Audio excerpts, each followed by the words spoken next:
I think personally what I've enjoyed most in working on the show and learning about Monet is watching the development of abstraction in his work. You start with a lot of paintings in his early career where he's looking to realist painters or to the members of the Barbizon school, and then you can see throughout his career how his work moves toward abstraction, and I think that's a great contribution he's made to the history of art.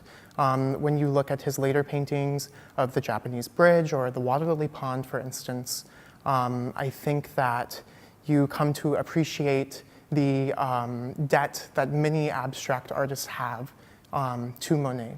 I think that one thing that's quite interesting is that Monet has always been a bit of an entrepreneur, and he enjoyed kind of making I wouldn't say character, but developing his personality in a way.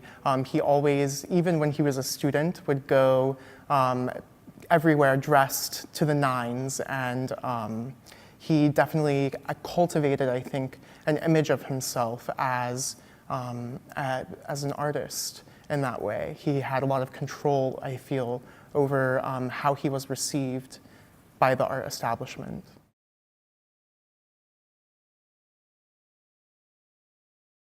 I think one of the things that personally I find most interesting about Monet is the fact that audiences, I think, tend to think of Monet as it's a great champion of Impressionism. And I think there's still a little bit of the myth out there of the Impressionist artist as sort of randomly placing a canvas in nature and just painting what he or she sees, which I think scholars have dispelled that myth. There's actually a lot of thinking, and there's actually a lot of pondering behind composition, behind the subjects chosen. And I think Monet, maybe more than anybody, had a method, really had a very intentional approach.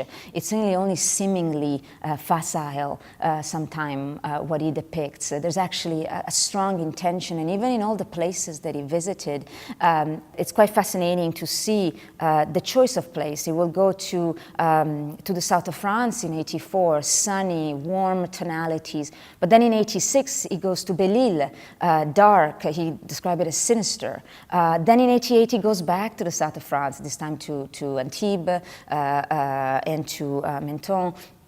And so there is this intentional desire to experiment with really different colors, different truth of nature, a nature that is not always and just sunny, and it's not always and just sinister, but it's really this will of going deeper and deeper, so this drive that Monet shown throughout his career, I think, is absolutely inspiring, and it's really at the root of his composition, of his method, and one of the contributing factors as to why Monet is such a giant in the history of art.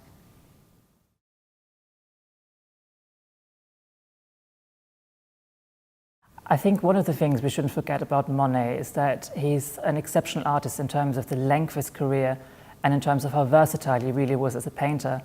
To me, it's quite fascinating if you look at two different paintings by Monet, say a picture from the 1870s and one from the 1920s, how fundamentally different they are. In the 1870s, he's very much concerned with paintings that have this very sketch-like atmosphere. You have this use of broad brushstrokes.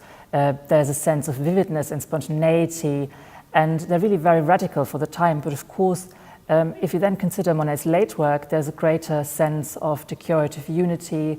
There's a greater search, if you like, for the poetic. There's something very mesmerizing, especially about the water lilies in Giverny, of course.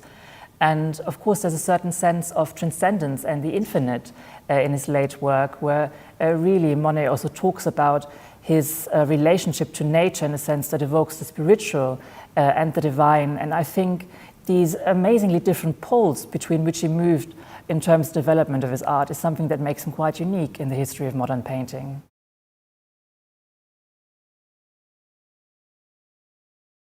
For the past several years, I've been working on two exhibitions about Monet. One that happened 2 years ago about his early years from the time he was 17 years old until 31. And shortly will open an exhibition that I've done about Monet in his late years, where we pick up the story when he is 73 and take the tale to the end of his life at 86. These studies of the young man and then the old man have given me a sort of new insight into Monet's personality, because I think both at the beginning of his life, where he is so ambitious and so intent on establishing a personality and a reputation, and then by the end of his career, that reputation is established, firm. He's the most famous artist living in France. And he sets out to do something almost in secret, the creation of these great mural decorations that he begins in 1914 and keeps working on. He never lets them leave his studio, and they are only revealed after his death. That balance of invention in the 1860s and reinvention in the 19-teens I find enormously fascinating, and the two ends of Monet's career have really seized my imagination for the past 5 or 6 years.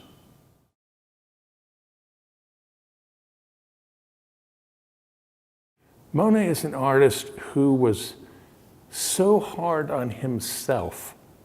He wanted to constantly be as good as he can be. And he didn't want to repeat himself, even though, of course, in the 1890s with series paintings, that became a kind of idiom. But each of those haystacks or cathedrals or poplar pictures are totally idiosyncratic and unique. He wanted, in the end, to be able to not only prove his talents, which he constantly questioned right up to his death in 1926, but likewise leave his stamp, his mark upon French art, and indeed go into the annals of French history. And that's both a hubris, of course, and something that is a reward for justified achievement. And Monet certainly had both the talent and the justification for such aspirations.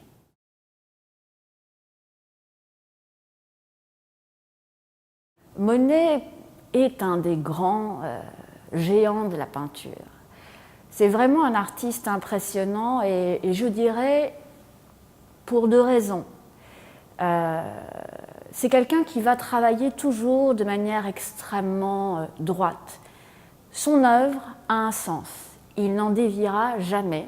C'est représenter la lumière et l'instant, l'atmosphère. Et on le voit bien quand il peint Impression soleil levant, c'est presque un défi de représenter la brume. Et il le dira plus tard dans des lettres qu'il adressera à ses amis. Lorsqu'il peint directement sur la scène, il dit « J'essaie de représenter l'impossible ». Eh bien, depuis sa jeunesse au Havre, à son passage à Argenteuil, à son arrivée à Giverny à partir de 1883, partout où il est, quel que soit son âge, Monet aura toujours pour unique et seul sujet la représentation de l'atmosphère et de l'espace, ce qui fait de son œuvre une œuvre extrêmement cohérente. Mais le deuxième point, et c'est là qu'il est extrêmement surprenant, et on pourrait peut-être même dire c'est là qu'il est génial, c'est-à-dire qu'il ne peint jamais véritablement le même tableau. Il évolue. La peinture de Monet de 1865 ne ressemble pas à la peinture de 1870, ne représente pas à la peinture de 1890 et ne ressemble pas à la peinture de 1900. On ne peut pas confondre ces champs de coquelicots avec ces meules ou ces cathédrales de Rouen ou encore ces derniers nymphéas. Il y a donc une évolution qui est absolument magistrale.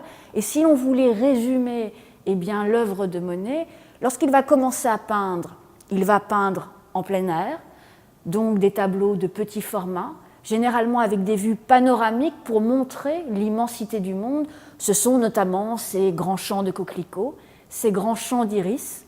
À la fin de sa vie, il fait le contraire.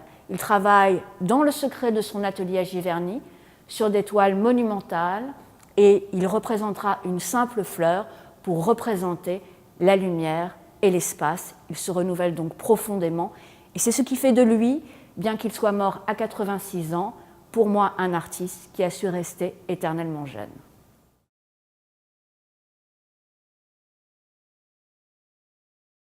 Monet was an absolutely wonderful artist. And one of the things that's so fascinating about him is the diversity of his gifts. But I think the thing that perhaps interests me most is something that some people don't find very obvious about his work, and that is Monet's drawing. Now, by that I don't mean the little pencil jottings that he did in sketchbooks when he first arrived in a place and he would wander around quickly sketching things down with pencil on paper. I don't mean that sort of drawing. I mean the drawing in his paintings. So on a canvas of the typical size of an Impressionist painting, the outlines that he made, the forms that he put in, and the way that drawing defines space. So when you look at a painting by Monet, a finished painting, you're struck by the subject. It might be a landscape, it might be a Rouen cathedral, it might be a view up the Seine. You immediately are struck by the subject. You think about its color, you think about the animation of its brushwork, the density of its surface, its atmosphere, its response to changing nature and light. All those things are fascinating about Monet. But what underpins all of that is the sense of structure, the drawing. Everything sits in the right place. Every object has its right weight. Something is there and this is behind it. And it's that sense of clarity, of rightness, of gravity that holds his paintings in place and allows the animated brushwork, the dense surfaces or whatever, to play on the viewer's eye and fascinate us by the pictures because they are held by the drawing.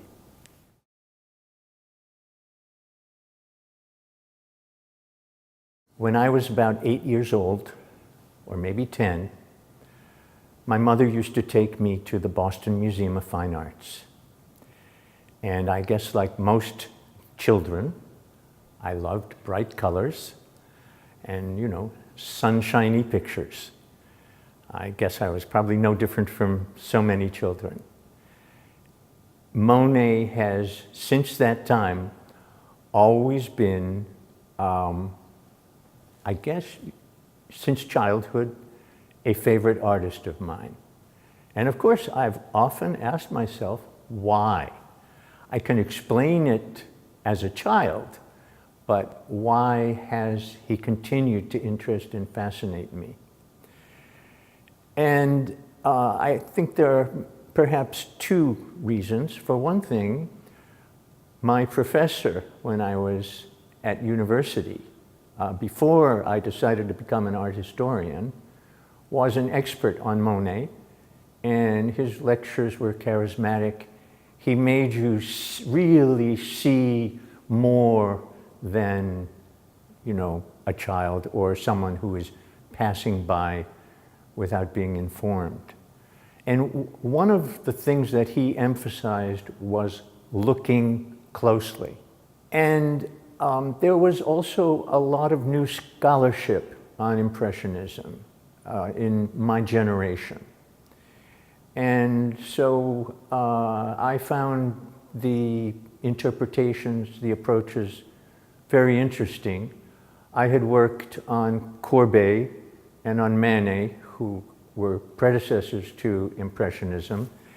And of course, I always retained my love for Monet, and I began to look at Monet more closely, and I think that between my childhood experiences of being so attracted to the color and the handwork, he has such a gift, a shorthand, the ability to suggest with his brushstrokes. And then the next phase, when I was in college and then in graduate school, when the scholarship around Impressionism began to expand tremendously, what kept me so interested in Monet was the relationship between the materiality of his painting, its look and also its feel, or at least its virtual feel, because you can't touch, but the evocation of touch through his technique. The relationship between those pictorial aspects of the work and the various meanings, the various effects that it has on the viewer, and beyond that, the assumptions and the ideologies lying behind the pleasures that it produces. It always produces pleasure for me, but I've learned to look critically, and also, through Monet's biography and his letters, I've tried to understand where he was coming from and how that developed during his very long life, all the while keeping track of how the works are painted, how they look, the effect of the brush strokes, the colors on their backgrounds, the fragmentation, all of those abstractions that emerged so hugely in his late work.